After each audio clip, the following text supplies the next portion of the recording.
Welcome back.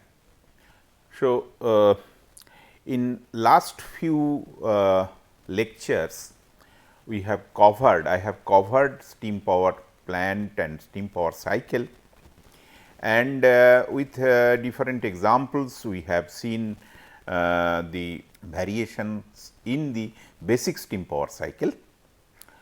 Now, steam power plant is one of the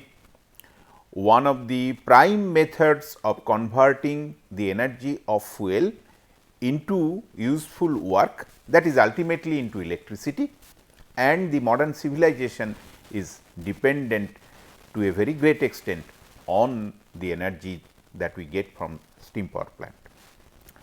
Large amount of energy demand is supplied by steam power plant. Another power cycle which is also very important, that is the gas turbine power cycle. Now, gas turbine power cycle or gas turbine cycle is not only used for generating power in a ground based plant, but it is also used in transportation, particularly for aviation. But what is our concern, that is gas turbine power plant which is used for generation of power and not as the power plant of an aircraft, though the working principles are quite similar. So, gas turbine as steam power plant is basically based on coal, but there could be other fuel, even there could be nuclear source of thermal energy. Gas turbine also can use different kind of fuels. For aviation purpose, of course, liquid fuels are used, but for power generation, land based gas turbine power plant, they can have different kind of fuel, they can have different kind of fuels. Even the solid fuel, by burning solid fuel, one can get hot gas, and that hot gas can be used for gas turbine. Even gas cooled nuclear reactor, that can supply thermal energy to gas turbine power plant. Coal gasification is another possibility by which one can have gas turbine power plant. So, there are number of possibilities of fuel, and gas turbine power plant are generally less bulkier compared to a steam power plant. So, there are other advantages of gas turbine power plant, though it has got also certain limitations. Now, what I like to do is that from YouTube you can see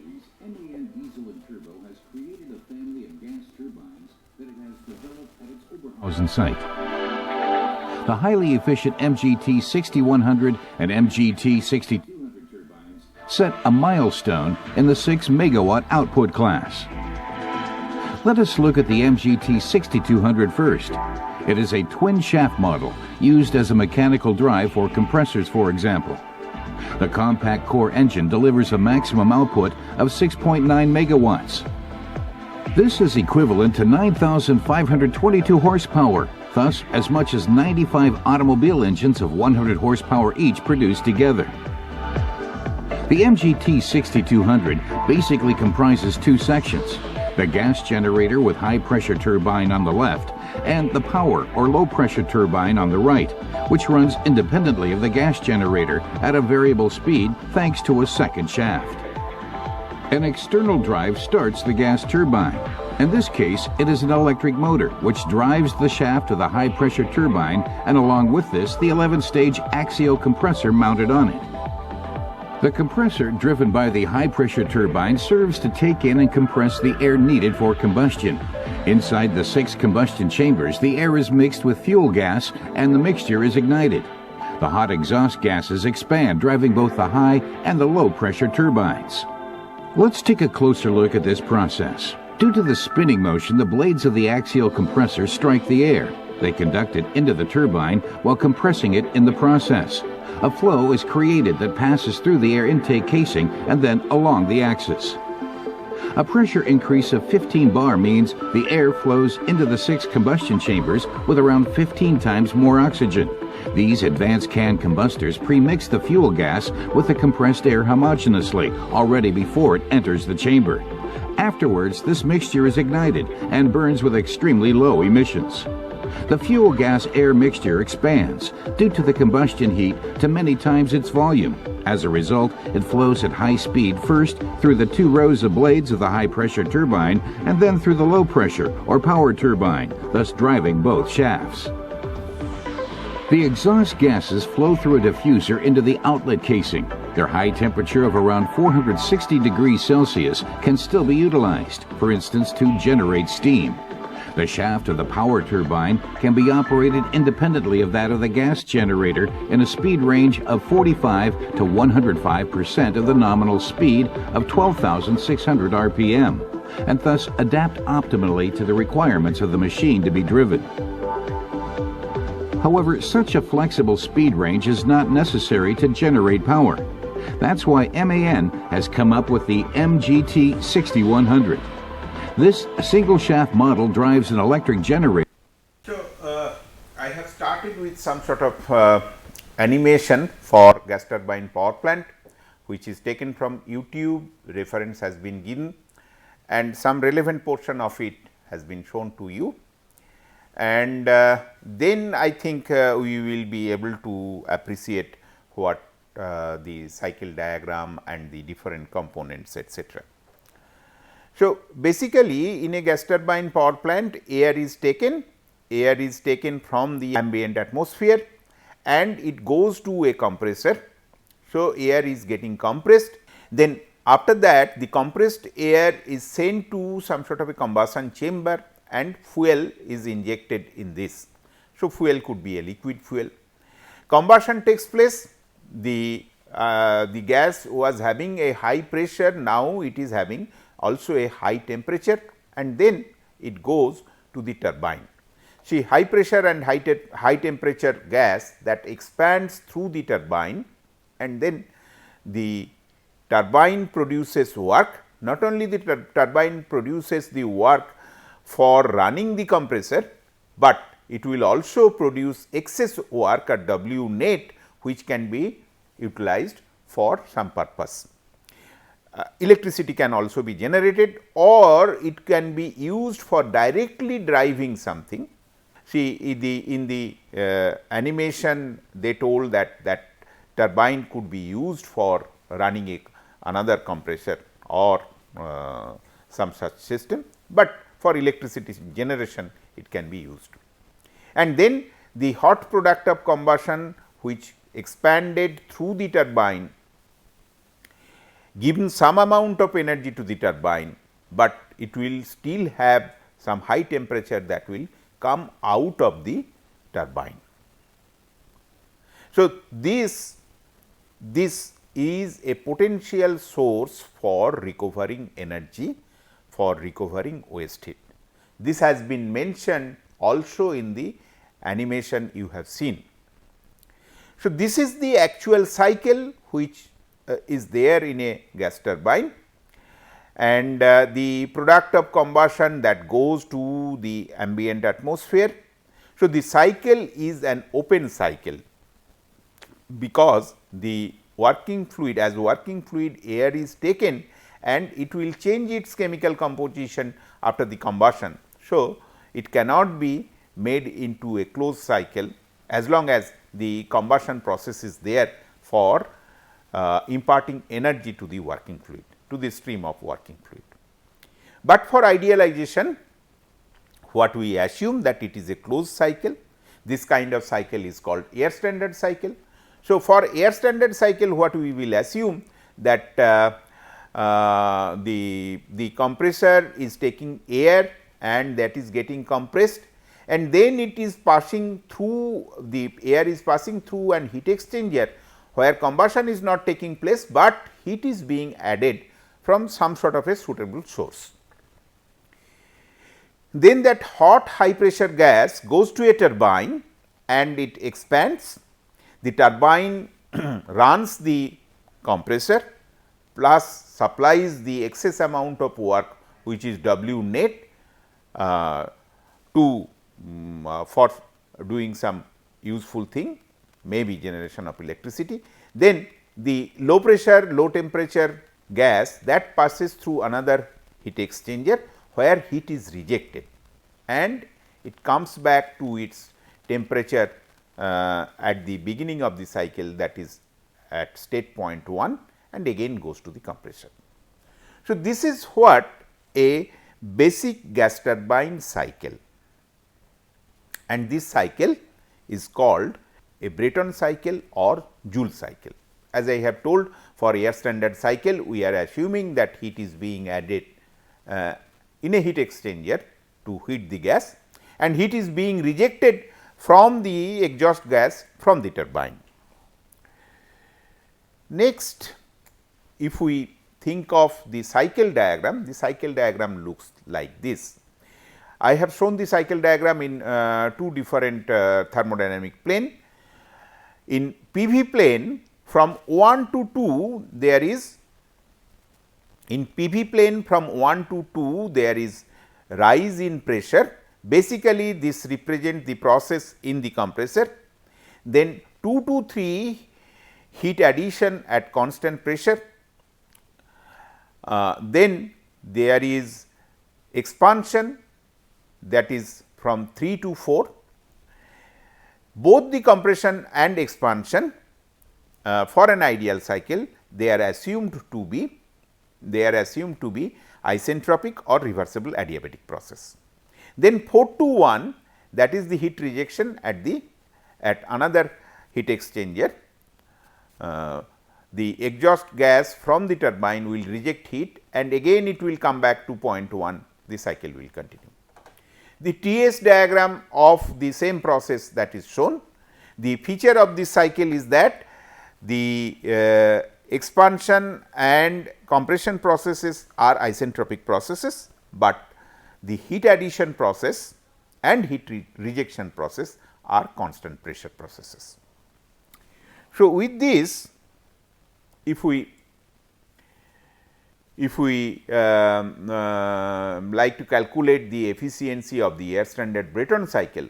So, the thermal efficiency, that is 1 minus the heat rejected at the low temperature sink divided by the heat supplied to the cycle QH, QL by QH, and both the processes are constant pressure process. So, Cp into delta T, that will give the heat rejected, and similarly we will get the heat that is added, and then we will get this kind of expression by some sort of manipulation. Then what we get, that the pressure ratios in the cycle, let us go back to the previous this one, that in the compressor the air pressure is raised from P1 to P2. After that there is a constant process, a constant pressure process. So, P2 is equal to P3. Then in the turbine the gas is rejected from P3 to P4. So, essentially we get P2 is equal to P3 and P4 is equal to P1. So, exploiting this fact, one can write P3 by P4 is equal to P2 by P1, and then for air standard cycle we assume the gas behaves like an ideal gas. So, between pressure and temperature we have got this kind of a relationship, and then for different temperature we can find out some sort of a relationship like this, and following the same procedure which is outlined in all the books of thermodynamics, we can get the thermal efficiency in terms of pressure ratio and the constant K. So, pressure ratio, let me tell you what is pressure ratio. pressure is raised from P1 to P2. So, P2 by P1 is called the pressure ratio of the cycle. So, in terms of pressure ratio we will get it, and then there is another term which is K. K is basically Cp by Cv, and for ideal gas we can know what is the value. If it is a diatomic gas, it is 1.4. So, with this we will have the cycle efficiency. So, you can see the cycle efficiency is dependent only on pressure ratio. This we can replace by pressure ratio, which is in most of the thermodynamics book, which is denoted by Rp. So, thermal efficiency is dependent on the pressure ratio, and K is Cp by Cv. With this we come to the next figure. As we have told in the beginning, let us go back a few slides. So, here though this is the ideal cycle, the actual cycle is like this: open cycle, actual cycle is open cycle, and most of the gas turbine operates in open cycle. There are certain example of closed cycles, those are not many. So, this open cycle, what we can find that from the turbine the exhaust gas that is coming out, and that will have enough amount of thermal energy. That will have enough amount of thermal energy, and obviously, it is going to the ambient atmosphere, and it is a potential loss of energy. So, once we appreciate this, so there should be some way of recovering this energy, and that is what is done by modifying the air standard Brayton cycle.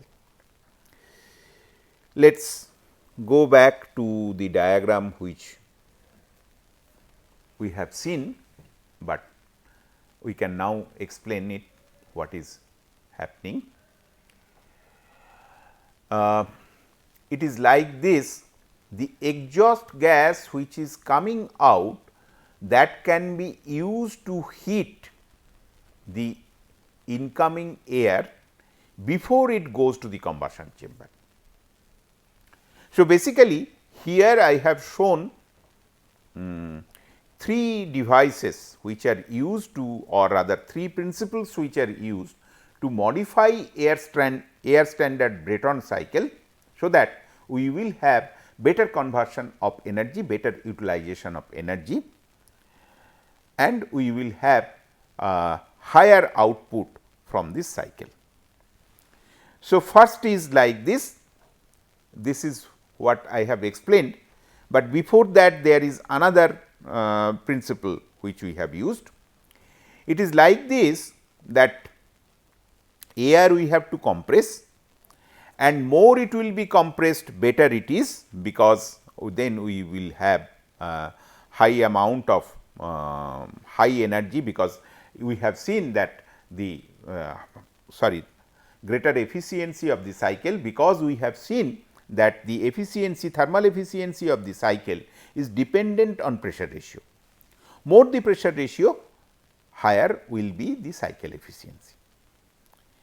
But more the pressure ratio, there will be more work needed by the compressor, and in the compressor we are compressing a gas.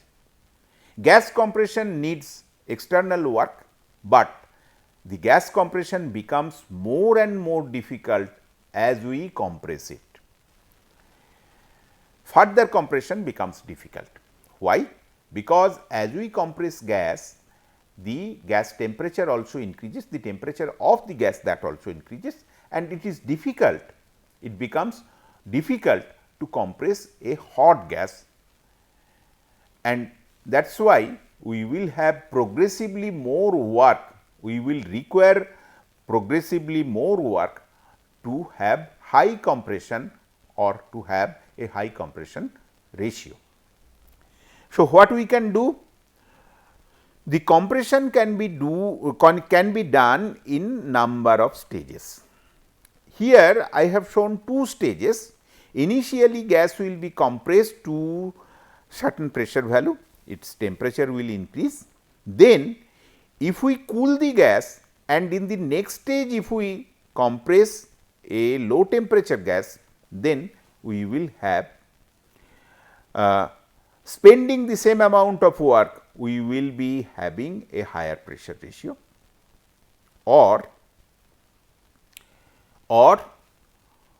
our work required by the compressor will decrease. Okay. Now, what happens when we have it is very important to appreciate one thing, that we have seen earlier the Rankine cycle. In Rankine cycle also fluid pressure is to be increased, and there we are having a pump. In case of gas turbine cycle, here also the pressure is to be increased, here we are having a compressor. In Rankine cycle, we compress a liquid, we need very small amount of work, sometimes even that work of pump is neglected. But in case of Brayton cycle, we compress some sort of a gas which is a compressible fluid, and here we require very large amount of work to compress. Unless my compressors are well designed, unless we take care of the compression work by intercooler etc., our gas turbine cycle will not be competitive one, it will not produce much energy. The energy which will be produced by the turbine, much of it will be consumed by the compressor. So, intercooling is important. Then intercooling means when we are compressing the gas, we are having it in different stages, and in between we are having cooling. Similar principle applies in case of expansion. What we do? In the basic Brayton cycle, we heat the gas in the combustion chamber, or in ideal case in some heat exchanger, and after that we let it expand in a turbine. Now, when we are letting it expanding in a turbine, in the basic cycle it has been shown that the expansion is done in one turbine in one stage. But if we can do it in a number of stages, that means the gas will be expanded up to certain point, then its temperature will be increased again by providing, let us say, another combustion chamber and burning some more fuel.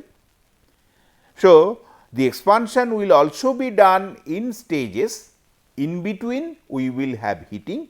So, we can extract more work. Efficiency, plant efficiency, that will go on increasing. And ultimately after that what we are doing? When exhaust gas is coming out of the last stage of the turbine, that exhaust gas will have thermal energy, and that we are utilizing in a heat exchanger to heat the gas which will come out of the final stage of the compressor. So, that hot gas goes to the combustion chamber and the combustion efficiency increases. We have to supply less amount of fuel in the combustion chamber to have the same amount of energy, because part of the energy we are utilizing from the hot exhaust gas. So, for a gas turbine cycle utilizing intercooling, reheat and regeneration, we can increase its efficiency. So, basically then we will find that rarely when a gas turbine power plant is being utilized as a standalone device, rarely we will use a normal a basic gas turbine cycle or the initial Brayton cycle, initially the Brayton cycle which we have shown. We will have we will have cycles with some sort of modification, and basically these three modifications are considered. One is your intercooling between different stages of compression, and then heating, reheating, sometimes it is also called this also called reheating of the gas after first stage of expansion or after some stage of expansion.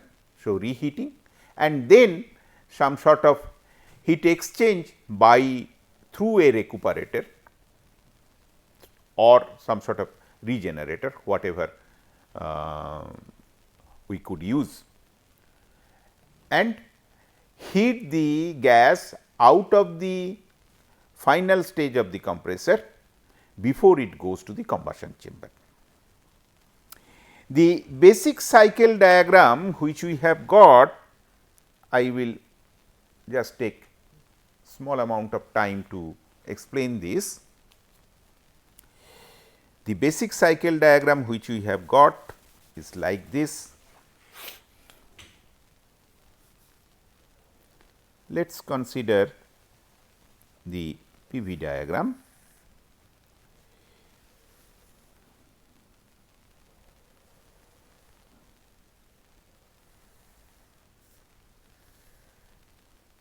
So, this is the basic Brayton air standard Brayton cycle 1, 2, 3, 4 we have got.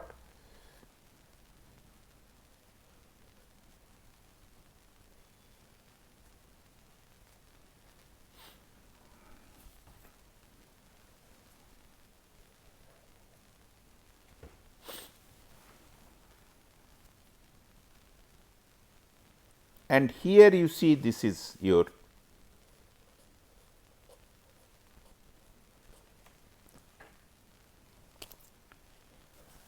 Q dot in, and this is your heat rejection or Q dot out. Now, with these modifications what we will get is like this.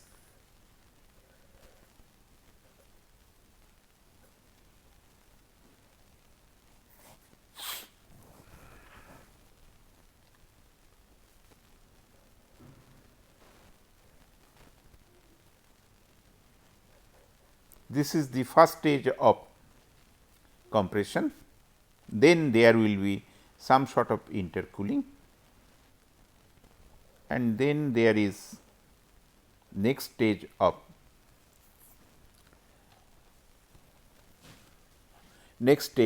compression, and then this is the constant pressure heat addition.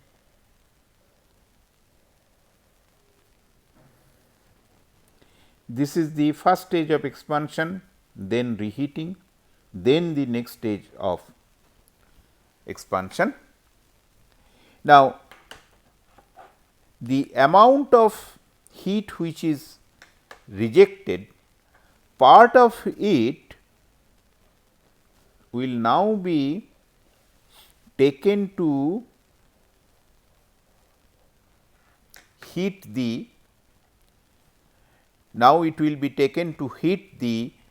air which is coming out of the compression, final stage of the compression. Then only this much amount of heat we are adding in the combustion chamber, or rather from an external source. So, this is just like before PV, and then we are also rejecting less amount of heat. So, this obviously increases the thermal efficiency of the cycle. So, basic cycle and some modification of the Brayton cycle that we have discussed. Based on that, we will be able to produce we will be able to proceed to the concepts where the energy conservation principle and waste heat recovery principles are very important. So, with this I like to thank you all, And this is the end of our discussion on the gas turbine cycle.